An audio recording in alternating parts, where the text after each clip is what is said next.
غزہ میں اسرائیلی فوجیوں کی بڑھتی ہلاکتوں پر اسرائیلی فوج کے اندر بغاوت جنم لینے لگی۔ اسرائیلی فوج حماس کے جنگجوؤں کے خلاف لڑنے سے کترانے لگی۔ اسرائیلی فوج کے مزید 15 سپاہیوں نے ایک خط پر دستخط کر کے اعلان کیا ہے کہ وہ یرغمالیوں کی رہائی کا معاہدہ طے ہوئے بغیر اپنے فوجی خدمات جاری رکھنے کو مسترد کرتے ہیں۔ اسرائیلی سپاہیوں کی جانب سے لکھے گئے خط کا بھانڈا اسرائیلی ویب سائٹ ویلا نے پھوڑ دیا۔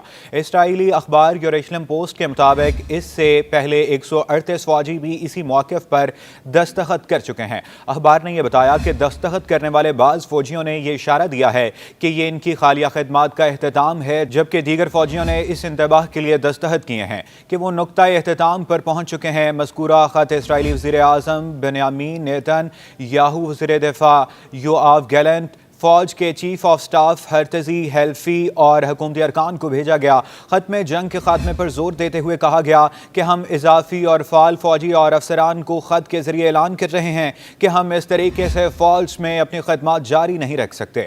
غزہ کی جنگ میں ہمارے یرغمال بھائیوں اور بہنوں کے لیے موت کا فیصلہ سنا رہی ہے۔ ادھر غزہ پٹی پر صہیونی حکومت کے مسلسل حملوں کے باوجود فلسطینی مجاہد صہیونیوں پر مسلسل حملے کر رہے ہیں اور غازب فوج کو بھاری نقصان پہنچا رہے ہیں۔ عزیز الدین القاسم بریگیڈ نے جبالیہ کے تل الزعتر محلے میں صہیونی فوج کے ایک مرکاوا ٹینک کو ایک طاقتور بم سے تباہ کرنے کی ویڈیو جاری کی ہے۔ القسام کے اعلان میں بتایا گیا کہ یہ مرکاوا ٹینک اس میں موجود بارودی مواد اور فوجیوں سمیت تباہ ہو گیا۔ ٹینک تباہ ہونے سے 4 اسرائیلی فوجی ہلاک ہو گئے۔ اس کے علاوہ الفالوجہ میں صہیونی فوج کے 2 بلڈوزروں کو ٹینٹم اور یاسین 105 گولوں سے تباہ کر دیا گیا۔ الصفتاوی خیابان پر بھی صہیونی فوج کا ایک اور بلڈوزر القسام کے حملے کے زد میں آ کر راکھ کا ڈھیر بن گیا۔ شہدائے الاقصی بریگیڈ نے بھی اعلان کیا ہے کہ نترازیم کے علاقے میں متعدد صہیونیوں کو نشانہ بنایا گیا، جس میں کم از کم 1 غازب فوجی ہلاک اور کئی زخمی ہو گئے۔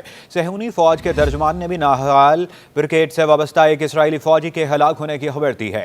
صہیونی فوج کے مطابق 7 اکتوبر 2023 سے لے کر اب تک 5,500 افسر اور عام فوجی زخمی اور معذور ہو چکے ہیں، جن میں سے 748 کی حالت تشویشناک ہے۔ باخبر ذرائع کا کہنا ہے کہ صہیونی فوج اپنے فوجیوں کی ہلاکتوں، زخمی اور معذور ہونے والوں کی حقیقی تعداد کو چھپائے ہوئے ہے۔ دوسری جانب روس کی سرکاری خبر رساں ایجنسی RIA نووستی نے ایک سفارتی ذریعے کے حوالے سے اطلاع دی ہے کہ حماس ایک سینئر رکن موسیٰ ابو مرزوق ایک طے شدہ دورے پر ماسکو پہنچے ہیں۔